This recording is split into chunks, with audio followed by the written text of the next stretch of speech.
Welcome back to Behind the Play. My name is Alex Adams, and today I'm very excited to introduce our guests, Peter Galindo and Alexandre Gangue-Ruzic. I hope I got that right, of the Northern Futbol Podcast. These guys are great. I love their podcast. And if you are anything interested in the Canadian men's national team, women's team, Canada soccer, these guys are the best podcast. That's how I found them. I started listening to them. And yeah, so thanks so much for coming on, guys. And how's it going? Can't complain. That was a flawless pronunciation there for Alex. He never gets that sort of treatment on the podcast, so I'm sure he'll be happy about that. It was a pleasure to be joined by fellow Alex, and great always to chat footy, with fellow people that are passionate about this sport that we love, that is so popular worldwide, and we're doing our best to continue to grow that here in Canada.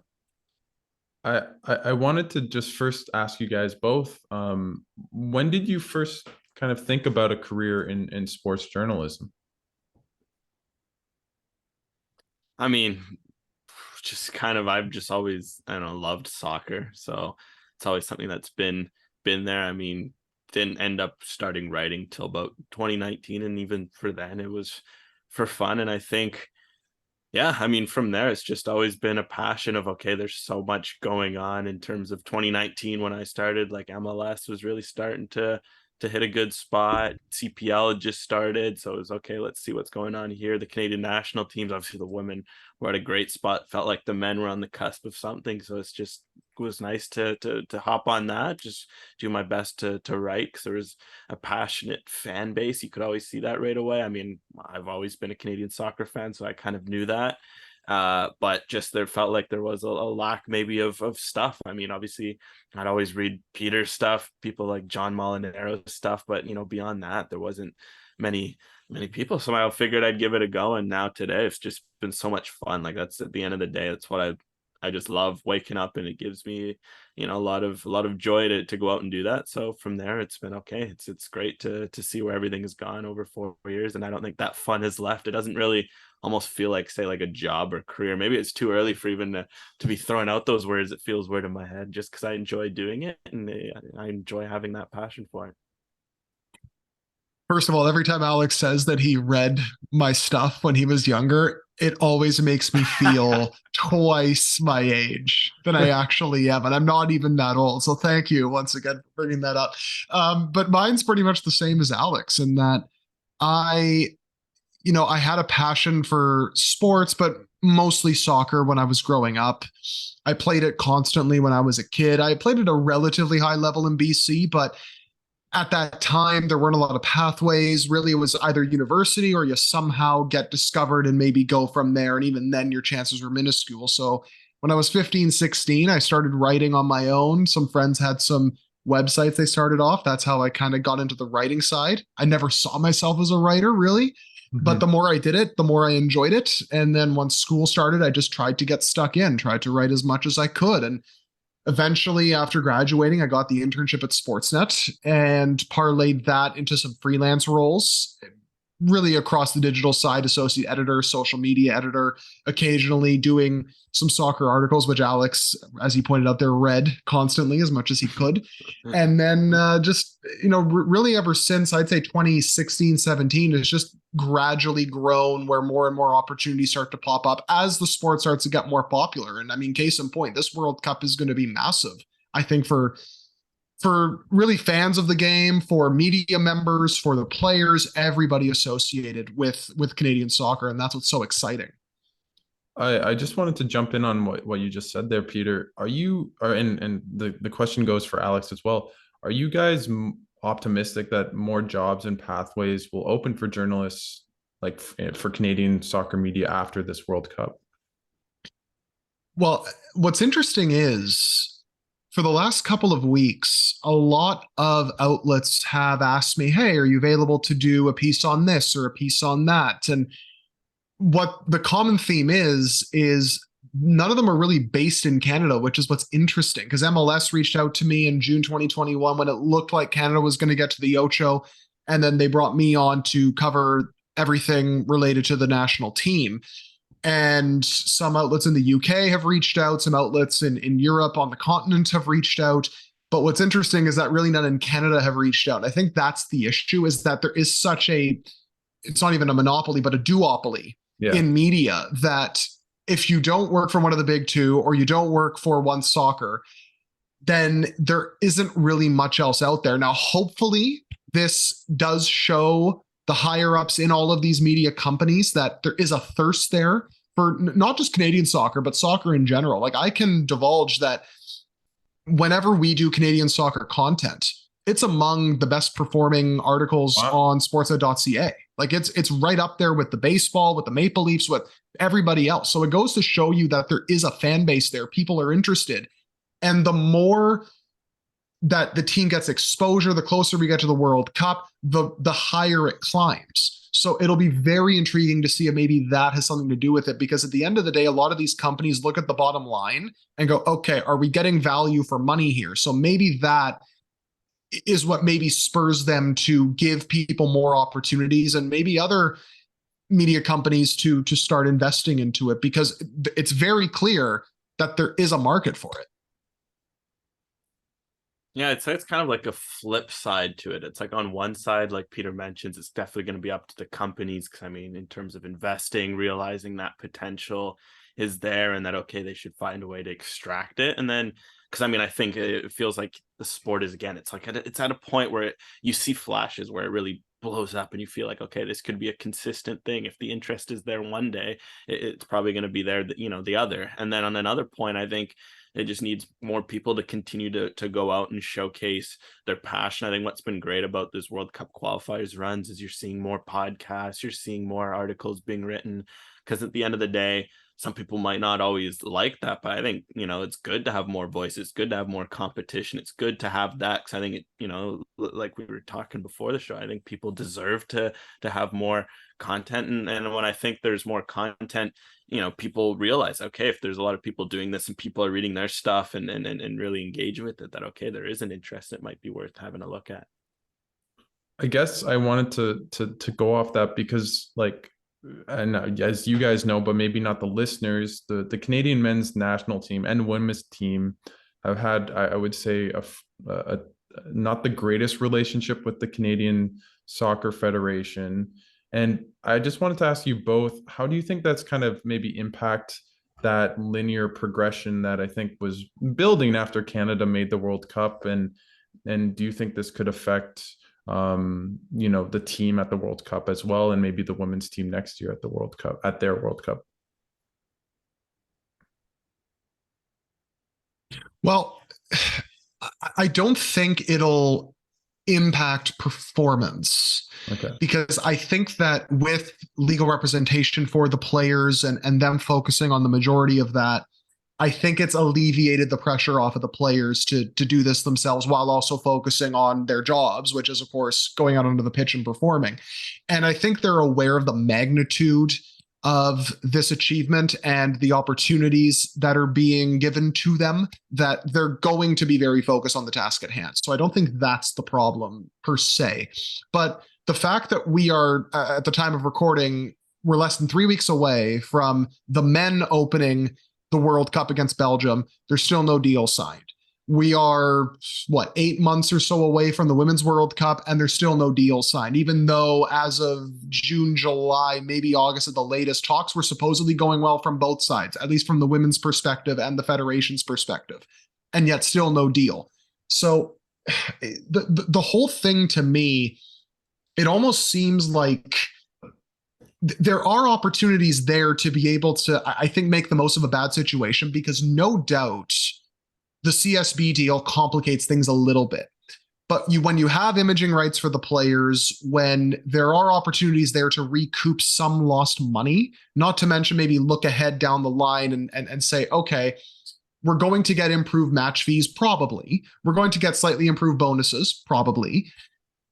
And for them to not maybe play ball too much, and for them to be on such different pages, like, for example, the men never really spoke to the women before they made this offer to the CSA. And then that kind of complicated the whole thing, because then the women are like, well, what are you talking about? Why are you asking for this? Because equal pay isn't necessarily equal percentages, all that stuff. So it's just a really murky and messy situation that some of it probably could have been avoided if the men had gotten legal representation, but also the federation could have avoided if they maybe had a bit of foresight and a bit of business sense to realize, hey, we got a couple of golden gooses here. Let's not ruin the opportunity. And I think it's, in terms of like what's going on the, on the field, I think Peter does, bring up a good point. I think that for the players, I think it's going to be fine. I mean, this sorts of stuff, you see it at all levels of soccer. You see it a lot at the club level. I think at the end, like Peter mentions, on the field, it should be fine. It just hurts, I think, because it's tough for the game in Canada, especially from an outside perspective. I think those who have been around the game aren't so surprised, which I think is kind of a bad thing and shows how bad things maybe have been over the last few decades. Just hasn't been really much of a, people haven't cared enough to really push on it and to see. I mean, you see again, like Julian de Guzman was at odds with the CSA in 2008. Like this thing's been going on for decades now. What's frustrating is that it's at such a key, like I mentioned, the sport's at such a key inflection point. People are tuning in, people are caring. This is what they see now. Like they were engaged, they were hooked after, seeing Alphonso Davies score that goal in World Cup qualifiers, after Canada beating the US at home, the ice tech, all that great stuff. But now you want to follow the team, and now you're really starting to see what's been going on. And I think it's smart for the players, because the attention on that on them has never been higher. I think this is, if you're you want to send a message, you want to start to change things. I think the timing is great, but then you just look at how that it just means that now we're in the situation where obviously a lot of this stuff has been very what's dominated discussion around the team, which obviously you don't want heading into World Cup. You in an ideal world, you want it to all be on the team, but at the same time, I think with 2026 on the horizon, they obviously want to make things better for 2026, and I think all parties want that. It's just with how things have come out, it's obviously led to a lot of a lot of the different sides coming out and now having to, at first, it all kind of came together. And now obviously I think everyone wants similar things. It's just a matter of, okay, how do you reach there? Obviously the players played their hand, and then the other sides as well played their hands. It's okay, everyone knows what they want. It's about sitting down, because I think for the growth of the game, the interest of the game, having everything set up long term is smart, and hopefully things can head that way, because I think it would be great for the overall sport. Before I transition to what like the on-field of both the men's and women's team, could you guys just a little bit elaborate for the listeners who might not know what these deals between the men's and women's team and the CSA are, like what they're kind of pertinent to? Like, is it over money? Is it over, like, is it a collective bargaining? Could Canada not play at the World Cup perceivably because they're on strike, as they were this summer, or they missed a game due to a strike? Really, it's a combination of issues, and this is what makes it so complicated. So I feel like it's snowballed based on the more the players found out here. So it started first with, they made an initial offer for what they wanted as a cut of the World Cup prize money. So I can't remember what the initial ask was, but it was something absurd. I think it was 70 or 80% of it, like after taxes. So it would have been 160 or 150% before taxes, which is just inconceivable. And then basically when they went to the federation about this, the federation was like, well, wait a second, what about the women? Because the women are also entitled to some of this. And then the players were like, oh, shoot, we gotta kind of get the women involved into this. And then the women obviously had a bit of a clash when it came to, well, equal percentages doesn't necessarily mean equal pay. So they got to work that out. And because it's such a contentious issue, one of the reasons because of this is really one of the only revenue streams that the federation can pull from is this World Cup prize money, because Canadian Soccer Business, which is made up of the CPL owners, have a monopoly on the broadcasting and sponsorship revenues as a way to mitigate their losses for investing into their respective CPL clubs. So in exchange for paying the CSA about $3 to $3.5 million every year, they get 100% of the sponsorship and broadcasting rights. So whatever they sell off, for example, Carlsberg came on as a sponsor for Canada Soccer. CSB gets that money, all of it.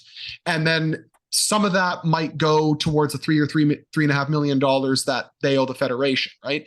So when the players found this out, they were like, well, wait a second, what's going on? Why is the CSB taking all this money? And to be fair, I think part of it was ignorance. And I think some of us in the media were also a bit ignorant because it was right there in black and white when the agreement was reached between CSB and the CSA that, hey, we're going to take all the sponsorship and broadcasting revenues, and in return, the CSA is going to get a $3.5 million stipend, basically. So that snowballed into, all right, well, where's the transparency? Then they looked at the board and thought, well, there isn't a lot of real player representation there, so we feel like we're not really well represented within the federation. All these things started to bubble up, and so it's really down to all these big picture issues, plus going forward as well, because the U.S. Negotiated this equal pay deal, the players' side wants a fairly similar deal. And listen, I get it. Aim for the stars, aim for what you want. This is all part of negotiations. But it's probably not feasible from the Canadian Soccer Federation because they just don't have the same sort of resources. So really it comes down to everything. And it all started with, well, wait a second, we can't really afford to give you all this money because we have to pay the women, and this is our only revenue stream really that we can pull from, that we're relying on to be able to invest in other areas of the federation, whether that's the youth programs and everywhere else. And then obviously we've seen all the various reports since then. Yeah, and I think it's a bit of a tough situation in the sense that you look at the investment that was made at the time. I think it leads to the CPL, and I think the CPL has been great for the developmental pathway, and we've already seen it reap its rewards, and I think long term it'll reap its rewards. You hope that the same thing turns into a women's league. Arguably there should have been one from the start, but hopefully things trend that way quickly, and then you end up benefiting from that in the long term. But what also, you look at how things kind of happened. It was a situation where they didn't maybe see the foresight, they didn't see the potential of what was going to go on. But obviously you needed a men's league to host a men's World Cup, or co-host a men's World Cup, as they will. So they did what they needed to get that over the line. But now what that leads to is, where we are now, a couple years on, where, maybe they didn't predict it, but the men's national team has their explosion. The women's national team win the gold medal. And all of a sudden you're like, okay, maybe things aren't, we didn't forecast things the correctly, but ultimately that's where things are with this business deal, because it's tough, because it has helped a lot. And I think ultimately that's why it's hopefully when they sit down and look at how negotiations go, it's figuring out, okay, how, because I think everyone agrees you want CPL, you want a women's league to help the pathway, but it's also like, okay, how can you also continue to help the national teams, help the youth program, so that long-term Canada soccer ecosystem is working in tandem and feeding each other, and long-term it can be a sport that's not, say, fractured as it has been for so long. I wanted to go from that to the women's national team, who's, I mean, sure, maybe Canada soccer is fractured, but the women's national team won the gold medal at the Olympics last year, and they've been so successful at Olympics, and they hosted a World Cup. And I wanted to just ask you guys about the team itself, and they've just were drawn in Group B of the Women's World Cup that's next year in Australia, with the hosts Australia, Ireland, and Nigeria. And how do you guys see this group for Canada, and what are the expectations for this women's side at the World Cup after winning the gold medal last year?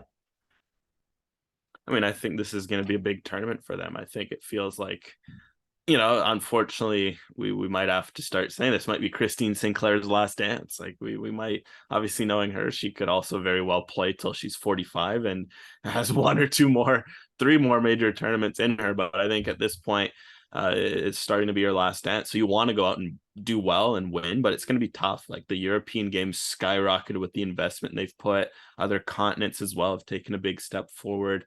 But as Canada showed, I mean, there's a lot of talent there. They won an Olympics. They've competed with some great teams over the past 2 years, ever since Bev Priestman's come in and done well.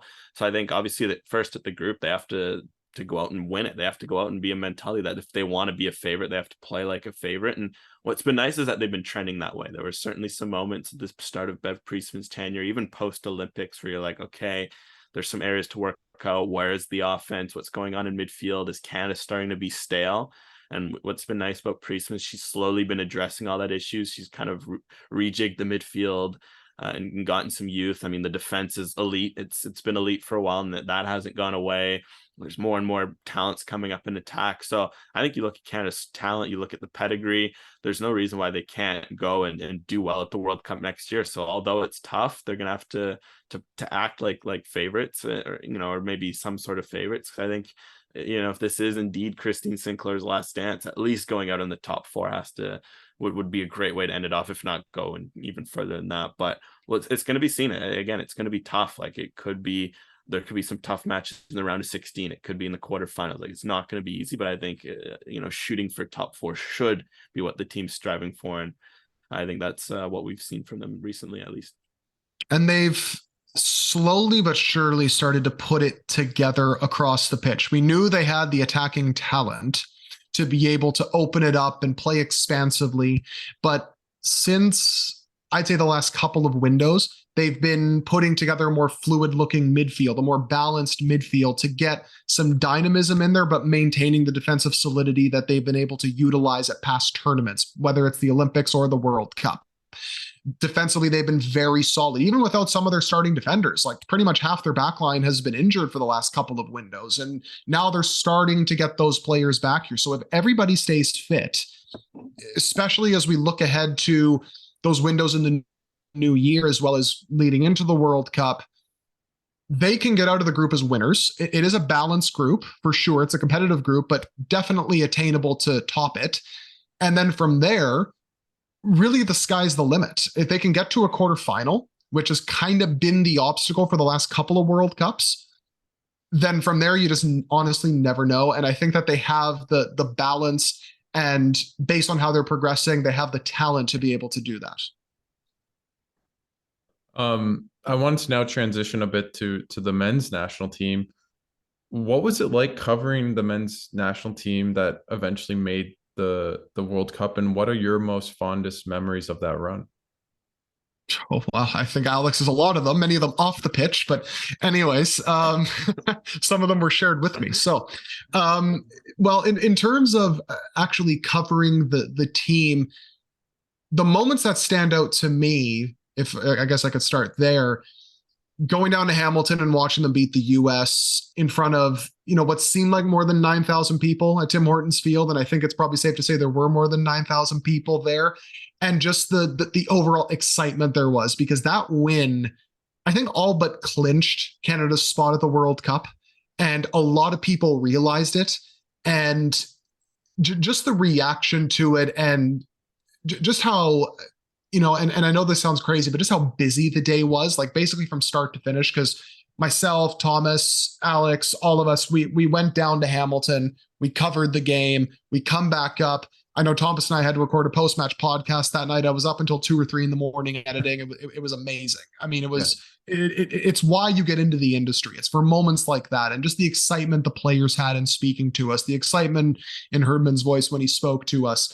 Even beating Haiti and getting into that Ocho, like it didn't really reverberate outside of like that tight-knit Canadian soccer circle, but that was a big deal. And just seeing what it meant to everybody in that group, and just I think the opportunities it opened up for Alex, myself, and other people in the industry, it was great. There was obviously the Ice Teca. That was incredible. I know maybe Alex can speak more to that because he was there. But just in terms of all the moments, it was incredible. And just covering that team was really cool, because no matter who you spoke to, there was certainly this confidence for sure, which I think carried them throughout qualifying. But there's also this a bit of humility and human element to them that made speaking to them really eye-opening, and always made for great stories regardless of the angles you took. Yeah, I mean, it's a great question, because I think ultimately looking back, it was something that was a bit of a fever dream almost, right? But in like a good way. Like, it was something that just felt especially I've come into it later, so maybe even for Peter more so, just because he's seen, a lot of the ups and downs. I mean, obviously I'd experienced a lot of them as, maybe as a fan or growing up watching, like, the Canada, Honduras, 2012 or 2015, that sort of stuff. But it just felt like when I came in 2019, you felt like something was coming. But even then, you're like, okay, maybe they'll make 2022. Maybe they'll squeak in the back door or lose in an intercontinental playoff. And you're like, oh, they came just so close, or they sneak in the back door. But it was just surreal because it felt like everything just happened. And I think just on and off the pitch, like on the pitch, all of a sudden, like the pieces were, without us realizing, were slowly being put together over this 3 years to, okay, all of a sudden Jonathan David commits and, he's scoring goals for Genk, and you're like, okay, this is a hot prospect. Next thing you know, he's a League One champion heading into his first World Cup qualifying run. Like all of a sudden Alphonso Davies, like we know the talent's there, and he's a Champions League winner. You got Stefan Eustáquio, he commits, height of a knee injury. You have no idea if he's ever going to be able to return to the potential that he'd shown, where, at 19, 20, he was getting looks from Man City, Barcelona. All of a sudden, okay, he's playing in Portugal and doing very well. And these pieces start to come together. Thibaut Hutchinson comes back. Kyle Larin finds his feet in Europe. And it all kind of came together. And then it just started to grow and snowball on the field. I think we saw that. They win 4-1 against Bermuda. Like, okay, that's a good start. This is maybe a game that could have been a banana peel. They batter Cayman Islands. It's a record score. And then they beat Suriname. They take care of Haiti. They finally get to the octo. And like, that was like, okay, it was a good step, because it's like, okay, this team should have been able to make that round previous years, but they didn't. But then they made it. Okay, that's a start. But okay, how are they going to do in the octo? Now they're with the big, the big teams, the big, region, the big nations of this region, pardon me. But then they started to slowly perform there as well. And I think you just seeing that growth was surreal. And then just seeing it off the pitch, how like at the beginning of qualifiers, there was 5 people in the Zooms talking to John Herdman. I remember it was very random, to think, but January 2021, there was a Zoom call. It was Lucas Cavallini was made available to the media, and there was 3 of us. So we basically had we each asked like 3 questions, which is just like, you look at now, like you go on a Zoom call with anyone, there's like 70 people. Like, good luck asking more than a question. And you just saw how things would grow in that regard.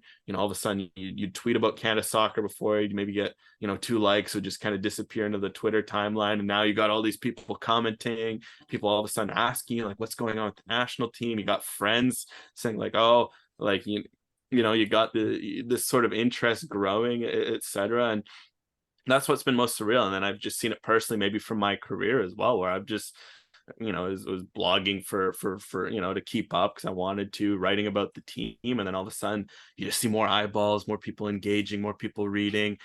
Next, there's, growth on that side. Like, I think it was just surreal. And then what was the best about it was just how fun it was. Like, at the same time, like, it was, you look back, you're like, it was great professionally, it was great to follow along, but you're there with guys like Peter, like myself, who I've gotten to know over the last few years. There's a lot of other friends that I have who are photographers or other journalists, or fans as well. Some of my friends as well would travel to come watch games as well as fans. And just the memories we'd share, where as much as the game would be fun, would be going out to the bar after and enjoying a couple pints after a win, or just meeting other people in the community, even meeting rival fans. I think after the El Salvador game, one of my friends, he was in the Voyageurs, and he ran into some El Salvador fans, and they got talking. He brought them to the bar, and it was just funny meeting a bunch of El Salvador fans at a bar after the game. And those are just sort of the fond memories that you have from those sorts of experiences. So I just say overall, it's just all encompassing, just like great to see everything that happened on and off the pitch. Especially when you think about just all the heartache and all the slip ups and just everything that encapsulated that team up until this cycle. Like, I was standing on the pitch with you, Alex, and others, waiting for, Herdman to speak to us after they qualified against Jamaica and everything. Yeah. And, I remember standing on the pitch, and I was looking at the crowd, which was sold out. It was freezing cold, right? Yeah, exactly. Like, it was freezing cold. No one left. Everyone was in the celebration. Everyone was cheering. And I'm just looking around thinking, I remember when I covered my first game, it was 2015 against Dominica at BMO Field. I think it was, I want to say it was just a friendly. I could be wrong though. Could have been an early round. I think it was actually an early round qualifier. Now that I remember, and I remember the difference. There was maybe 7,000 people there. There was 10 or 12 of us in the press box. The team had a couple future players in it, like Kyle Larin, for example. But to go from that to you're celebrating World Cup qualification in front of a sold out stadium, and you have like Maxime Crepeau coming up to Alex and I screaming in our faces like, let's go, like just losing his absolute mind, and just seeing John Herdman shaking all of our hands and just embracing the celebrations. Like it was just a wild day, and it just kind of goes to show you that no matter how much heartbreak you suffer, those moments of sports happiness can be so blissful at the end of the day. I guess I just wanted to, I know being there, it was, I think for 3 days after, I was still cold. Like I got to my seat and there was snow all over, and but it was amazing. It was in a great day. And I totally agree with what you said, Peter. Just, it was absolute bliss. I remember getting back and with my friends and everything. I wanted to ask you guys, who in your mind was the biggest or most important person in helping Canada make the World Cup? You probably have to start with John Herdman, for obvious reasons, because I'll be honest, there were a couple times when I doubted whether he was the guy. I remember after the 2019 Gold Cup and the Haiti debacle, I'm like, okay, well, there were mistakes made for sure, but it was your first major tournament as men's national team coach. You only really got one, maybe two marquee games if you throw the Mexico game plus that quarterfinal against Haiti in there. You did lead 2-0. That was a freak accident. You get one slip up. As long as you make up for it, that's fine. Then the 2-0 against the US happens at BMO. You're like, okay, this is what this team can do when they buy in, when they're defensively disciplined, when everybody is put in a position to succeed. Then the very next month, the same old issues happen. That's when I had my doubts. Now, they were obviously given a massive break with the change in the qualifying format because of the pandemic and everything. But, to Herdman's credit, he was able to build a tactical identity. He got the buy-in, and slowly but surely it all progressed. They were able to add more and more tactical wrinkles into the team. He kept bringing in more and more dual nationals, filling out the player pool. And he was able to establish that core group, those core ideals. And that really is the one thing that I really would like to ask him leading up to the World Cup is, it's not like he came in early 2021 and just completely turned the program around. Like, he had been there for 3 years when qualifying started. Yet the one thing I'd like to ask him is, how come the buy-in happened there, but the buy-in didn't happen in 2019? That is the most fascinating thing. But certainly all of Canada's success starts and ends with John Herdman, with a couple of, I guess, supporting cast members like Stefan Eustaquio, like Kyle Larin, like Milan Borjan, who all had immensely incredible performances throughout the qualifiers. Yeah, I mean, obviously Peter did a good job of touching on it, but the John Herdman one was fascinating because, I mean, I agree. There were times there was a bit ropey, but what's been fascinating about John Herdman, I think the team as a whole, is they did well to learn from lessons. Like, sometimes, like, they made mistakes, and mistakes happen. I mean, the thing is in international soccer, which is tough, is that sometimes your mistakes are costly. Because in a World Cup qualifier, sometimes it comes down to one game is the difference between going to a World Cup or crashing out. And there's some of the formats are so unforgiving. Like, Canada's almost lucky it wasn't the old CONCACAF format where they had to enter and it was 2 legs right off the bat. And you lose those 2 legs, you're done for 5 years. Like, it was a ridiculous, format. And even this one, where it's 4 games to decide your fate. But what was nice to see is how he learned from his mistakes. Like, he had the Haiti debacle. Okay, what did you learn from it? Okay, you don't, maybe Alphonso Davies is better suited up the pitch. And, you should, consider some tweaks at fullback and whatnot. Okay, Richie Larea commits next camp, or not commits, but makes his debut next camp and hasn't lost his spot since. Okay, they cleaned up some of the fullback issues. Okay, they cleaned up some of the center back issues. Okay, you get battered away against the US. Okay, maybe you should stop playing a high line. I don't think they've played a high line once in certain games since. Okay, you learn those sorts of things. And what's nice is to see how each game they've grown like that. And you've seen them, every time they have a mistake, they adjust, they tweak, they're constantly forming. And I think, it's been nice for Herdman as a coach, because sometimes coaches can be so stubborn. Like you want to play a certain way, and you're like, you want to be stubborn, you want to play high line, you want to do this and that. In international soccer, you can't. You just don't have a choice of.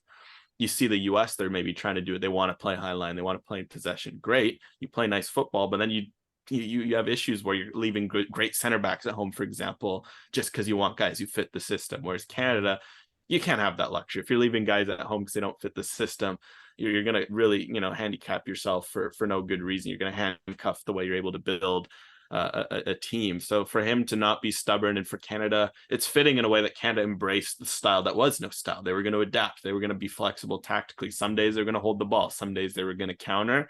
And then from there, I think just seeing the players who have committed have been excellent. I think for me, the biggest one, if you're going to pinpoint one, is Eustachio. I think he was kind of the one who changed everything, just because there's a lot of a talented attack. There's some decent pieces defensively, but they kind of needed a glue to hold it together. And Atiba Hutchinson's just one guy. Like he couldn't necessarily do it all. But once you had Eustachio in there, you had the pieces around them. It just felt like everything clicked ever since he was inserted in there. Because you knew that Davies was there. You knew David was there. You knew Larin was always capable of exploding. You look at some of the defenders as well. You knew that in the right system, they could thrive. They just kind of needed that glue to hold it all together. And I think that's been Eustachio. I wanted to ask you guys, like, with the team and how well they did in qualifying, and they played kind of, I'd say probably CONCACAF minnows or CONCACAF. They played CONCACAF teams this summer, and then just recently last month played Uruguay and Qatar. What do you think the recent performances against Uruguay and Qatar kind of have prepared Canada for the World Cup, where the competition will take a huge step up? The ruthlessness of opponents, especially like Uruguay, for sure. Because listen, Alex and I spoke at length about this after that game. There were certainly moments, probably like a 20-25 minute period in that first half, where the transitions defensively, at least in the midfield for Canada, was non-existent. And they were leaving their center backs specifically very exposed through what was a rapid Uruguayan counterattack. And their deficiencies defending aerially were exposed on a couple of those opportunities, one of which was converted by Darwin Nunez. That's really what it taught me. It's that when you make those little lapses in concentration like that, they're going to punish you. Now, to Canada's credit, they did respond very well. And some might say, well, Uruguay was up 2-0, like they probably just ceded the initiative. They didn't want to give up any chances. And sure, that's partially true. But also, Kyle Larin doesn't take a heavy touch, or Jonathan David maybe controls the ball a little quicker or just gets a shot off a little quicker. It's a 2-1 game, and suddenly the complexion of that match changes. So it taught us a few things. First of all, that they're going to have to be a lot more compact in the midfield and a lot more defensively responsible in the midfield, which is why I think they're going to at times switch to a trio just for maximum protection and whatnot. But then second, that they can still adapt into those situations and still keep their cool, which Canadian teams of the past have not been able to do. So as long as they get that clinical finishing, then I think that they'll be just fine. They might not win a game, but at the very least, they're not going to get embarrassed and they're going to give a good account of themselves, which is what I think the majority of realistic Canadian fans should expect and will probably end up getting. I think the learning lesson is going to be is that at the World Cup, in CONCACAF, say, they got, part of the reason they did so well is that they were organized. They maximized their talent. They took their best players played like their best players. But what's different at the World Cup is all 32 teams are pretty darn good. Even you look at the bottom, like, maybe you look at, I'll just throw a random example, like a Saudi Arabia. You're looking at Saudi Arabia, like, maybe you'd like to play against them. Saudi Arabia is still a good team. They had a decent 2018 World Cup. They caused some trouble like every team's good. So all that to say, everyone's there for a reason. So I think at that point it becomes less, oh, this player can do that, because most guys have world-class players. You look at a team like Morocco, they've got a few world-class players, so you can't say, oh, there's a huge talent gap. So what it comes down to is execution. It comes down to moments. It comes down to those little things, because everyone's going to be organized. It can't be like, it's not going to be oh, you're going to overly tactically masterclass. Like even if Canada and John Herdman, and I'm sure they know this, even if they go out and have their most outstanding, like they have a scientifically perfect game plan, even then it's not going to make they're not going to go out and win 5-0 because of that, like, because that's the margins at this level. So I think what it shows is that it's all about just executing your moments. It's sometimes when the game gets chaotic, and what's great about the game of soccer is that it's chaotic. It's there's moments where things fall apart, and that's where teams win games. That's where I've come to learn. It's teams can be tactically disciplined for 85 minutes, but you give up 3 poor midfield transitions and you allow a great attacker to break in, he's going to score one of them. And that's what happened in the Uruguay game. You look overall, they played a solid, good enough game against a World Cup, a top World Cup team, a top 12 team. But what happens is you gave away 2 transitions. One turned into a free kick, ends up in the net. The other one ends up, being a header off of a lapse in concentration off of a throw in. And all of a sudden you're trailing 2-0. And I think that's what's going to be the key difference in these games is, again, there's not going to be as fine of a margin as some think, maybe talent wise in some cases, but it's going to come down to the difference. What the Belgium say is Kevin De Bruyne, he's not going to waste his chances. The defenders of Belgium, if Thibaut Courtois, he's going to make the most of his moments.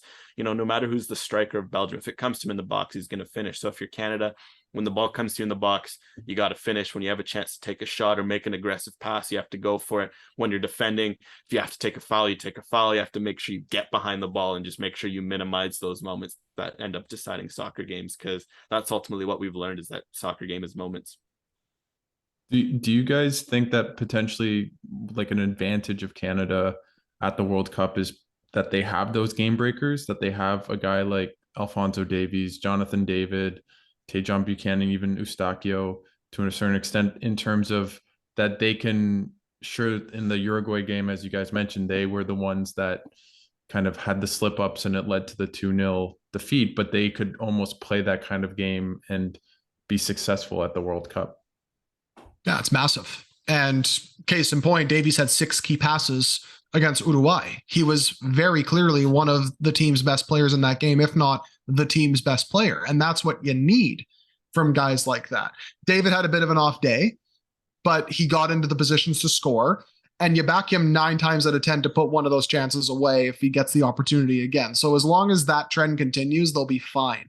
The interesting side of it is going to be what happens when these teams, whether it's Morocco, Croatia, Belgium, see the initiative at times in that game and dare Canada to break them down. Are they going to be able to do that? They've kind of done it in CONCACAF, but against a team of that caliber, are they going to be able to do that? And that's where guys like Davies are going, and as well as Eustáquio and players of his ilk, Buchanan as well, are going to need to pick the lock.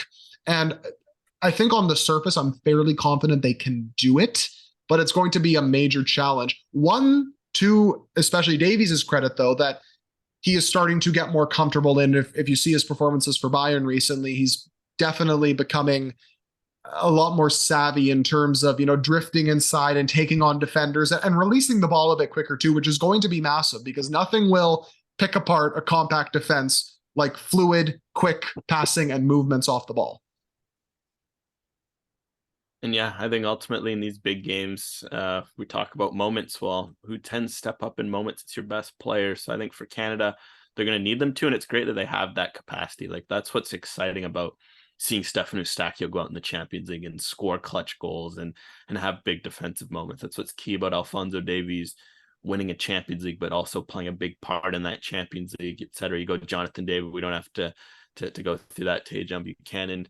Because again, yeah, that's when you're in, especially in these tournaments, you can only go as far as your best players take you. I think when Canada made that run of the semifinals in the Gold Cup last year, what got them there was Stefan Eustáquio having kind of his breakout party for Canada. So I think it's going to be key that they have those sorts of guys now, because that's the difference that they didn't have before. You see that sometimes as well at the World Cup where a team will make it, I think of maybe Panama 2018, they do a great job of navigating their own qualifiers, but then they just get battered because at the end of the day, very organized team, etc. But at the same time, they didn't have those game breakers, and it ended up going rough for them. So I think for Canada, it does help that they have those guys, because in the end, it's going to be super tough against Belgium, Croatia, Morocco, good teams, organized teams filled with difference makers. But what's nice is that you look at those games now, and Canada at least has a threat. Canada has their own abilities to capitalize. That they're going to go in those games, they're going to go out swinging, and in the end, if using the boxing metaphors here, if some of them land, maybe they end up getting that golden punch, and they end up getting through. So I think that's what's nice, is that there's a balance of, no, okay, this is going to be tough, this isn't going to be easy. I think that's the tough thing, because you get excited, like, yeah, Canada has a good team. Yeah, I think we could admit that Canada is a good team, but it's not going to be easy. I think just not finishing fourth is going to be a tall task, let alone exiting from the groups. But what is nice is that Canada has the potential to do things that they didn't before, which gives them a chance in these games. But to do so, they're going to need their best players to be their best players, and then from there, just avoid those sorts of mistakes. I guess what I'd want to ask you both is, you both seem that to suggest that it'd be very hard for them to make it out of the group and probably, I guess, win even a game. What do you think? You mentioned like it might not be realistic, Peter, that they even win a game. What would be a good result, and what are your expectations for Canada at the World Cup? The more I think about it, I feel like they're going to go down the path that an Iran or Morocco went through in 2018 when they were in that Spain and Portugal group, and that they're going to be a tough out. They're going to be in it on the final day, and they're not going to get embarrassed. They're not going to get blown out. They're going to have their opportunities to win games against those bigger teams, but they might ultimately just miss out just because of those one or two differences in quality. And that's nothing to be ashamed of, really, especially for a team that is probably 4 years ahead of where they thought they'd be. So that's how I see it probably going for them if I were to decide. I think, in terms of expectations, I think a win, just shoot for a win. I don't think that's horribly unrealistic to say, to go out and get a win. And just try to make things happen. I think this for Canada, what's nice is that you're kind of playing with house money here, and it's a chance to really just prove yourself. Like, go out and go against Belgium and Croatia and play without fear. Of course, play discipline. Sometimes what gets mixed up, playing without fear doesn't mean like going gung-ho and leaving yourself exposed and losing 4-0, but you played without fear. You have to go about it the right way. But I think if they can go do that, have a respectable first two games, maybe you scratch out a point, that's good. I think you have to be realistic. Like, yeah, of course, you're like, oh, they can go beat Belgium and Croatia. That's going to be tough. Like, just getting a point, and then you head into that last game with Morocco. If you're still alive by then, that's phenomenal. That's fantastic. You've already beat the odds, and then go out and try to take on Morocco, and just again in all three games, I think this is a chance to really just again express yourself, play your soccer.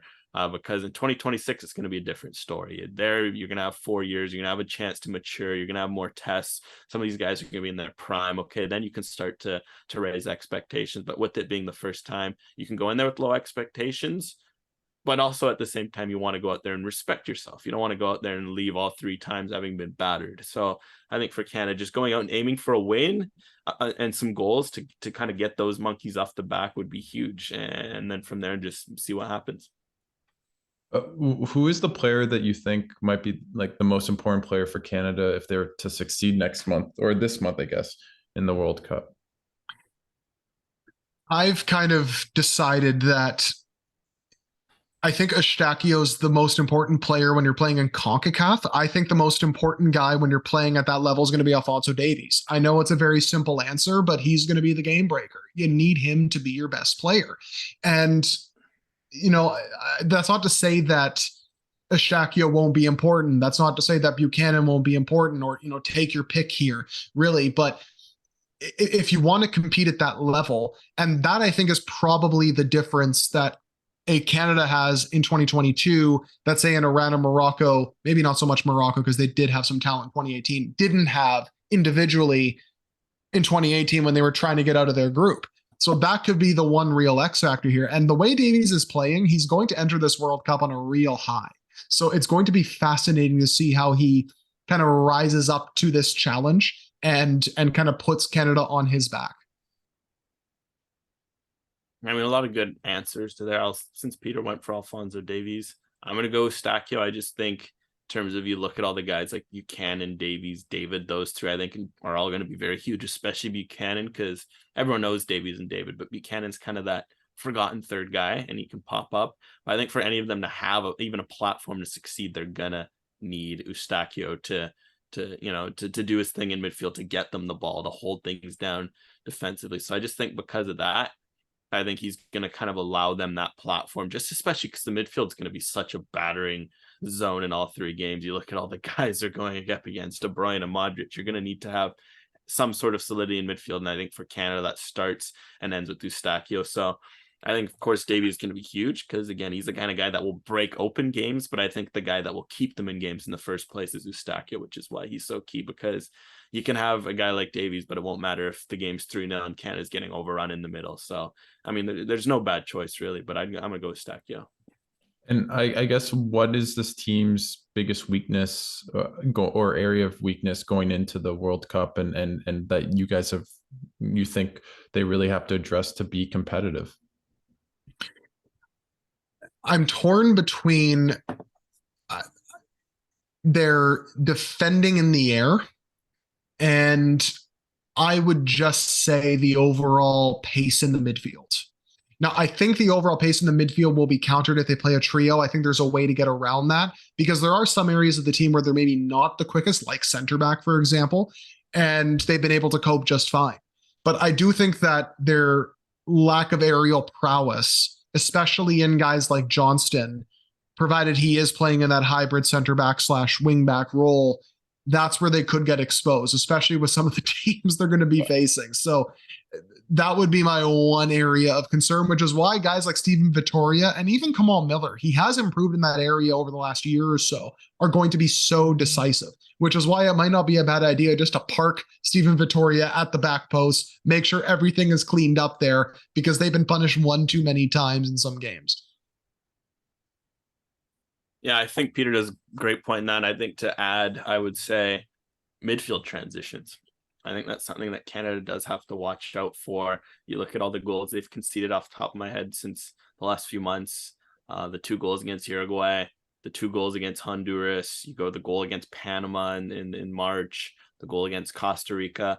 They've all kind of come off these midfield transitions where they maybe lose the ball and they don't get into shape quick enough. And I think what really was so key with Canada when they adjust is before they tried to play a high line and they just get burned. They didn't have the speed back there. They'd get burned. They give up. You'd think of the Haiti game where it was just watching chaos. It was watching fire. It was just Haiti was running at them and it was, it was rough. But what changed if you look at World Cup qualifiers, Canada realized, okay, when you lose the ball, you get numbers behind the ball. And you look at some of their best victories, like I think of the US game at home in Hamilton. What they did so well is even though they're missing Eustachio, they're missing Hutchinson, they're missing Davies, they got guys behind the ball so well. I can't think of a time where Christian Pulisic was running at a 1-on-1. It was always a 1v2, a 1v3.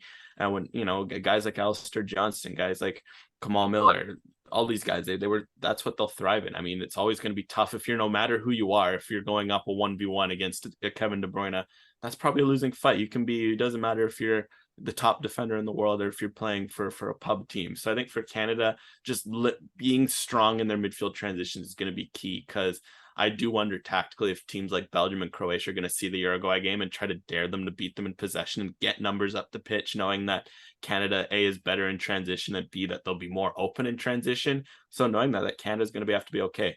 We're comfortable playing with the ball. That's not an issue. We've seen Canada play well in possession, but knowing that, okay, A, you have to be more composed on the ball. And then when you do lose the ball, whatever cost, you get guys back. Even if you have to eat a few yellows, there's 5 subs. You're almost better off having a fresh guy on the field, and you take the yellow and you eat that. So I think for midfield transitions are going to be key, because I feel like that's where they could give up most of their goals in these sorts of games. But before I let you guys go, I wanted to know, what would your starting 11 be for Canada in their first game against Belgium? As it stands, I would say I'd go Borjan, and then from right to left, Johnston, Vittoria, Miller, Atakubi, and then from right to left at that point, I guess you would, to me, I'd probably go something like, say, Buchanan. This is provided everybody's fit, of course, and kind of up to speed, but Buchanan kind of plays in like that hybrid wingback slash, forward role.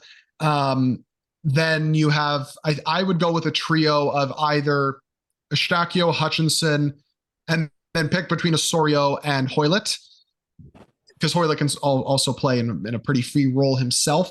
And then you fill it out with Davies and with David. That's personally how I would go. But frankly, there's so many options and so much tactical fluidity. They could go with a box midfield. They could go with a 3-box-3. They could go with a duo. I don't think that would be the best idea, but they have the personnel and the ability to do that. That honestly, it really all depends what they want to do. Yeah, I've kind of flip-flopped on it myself, but I think I've settled on, for now, I think you're going to see Boyan in goal. You're going to see a back three in possession, at least Johnston, Vittoria Miller from right to left. You're going to have your wing backs be Adekugbe on the left, Buchanan on the right. You got Eustáquio, Hutchinson in midfield. And then I think like a front three in possession of Hoylett, David and Davies. And I think off the ball, it's going to turn into like a 4-4-2. I think we've seen that. I think from there, it goes Johnston, Vittoria Miller, Adekugbe at the back. The midfield four will be something along the lines of Buchanan, Hutchinson, Eustáquio, Davies. And then you allow Hoylett, since he does do a lot of hard running for Reading, you may be having him in the front two will allow him to save his legs a bit offensively. And him and David will lead the line in the 4-4-2 off the ball. So that's kind of how I've settled on things. But there's a few tweaks to be had. I think Richie Laray, you do wonder if he could fit in there, depending on his fitness, just because he does bring that edge. You look at a guy, if Jonathan Osorio is healthy, he brings that sort of creativity that you're going to need against these technically strong teams. But I think for the most part, other than those two guys, or maybe if Ismail Kone impresses enough to draw his way, and I think those are probably going to be as close to the 11 guys you end up seeing in the opening match. I'm more and more convinced that Junior Hoylett's going to start that Belgium game, because if there's one thing we've learned about Hoylett, he shines in big matches like this. And Herdman is going to rely on those veteran players to kind of guide them through that. So I honestly do believe that if there's kind of a tie between him and Osorio, it's probably going to be Hoylett, especially because he can play in a trio in possession. As part of that midfield trio, he can kind of shuttle into a freer role, maybe out wide or centrally, what have you. So there's so many possibilities with him.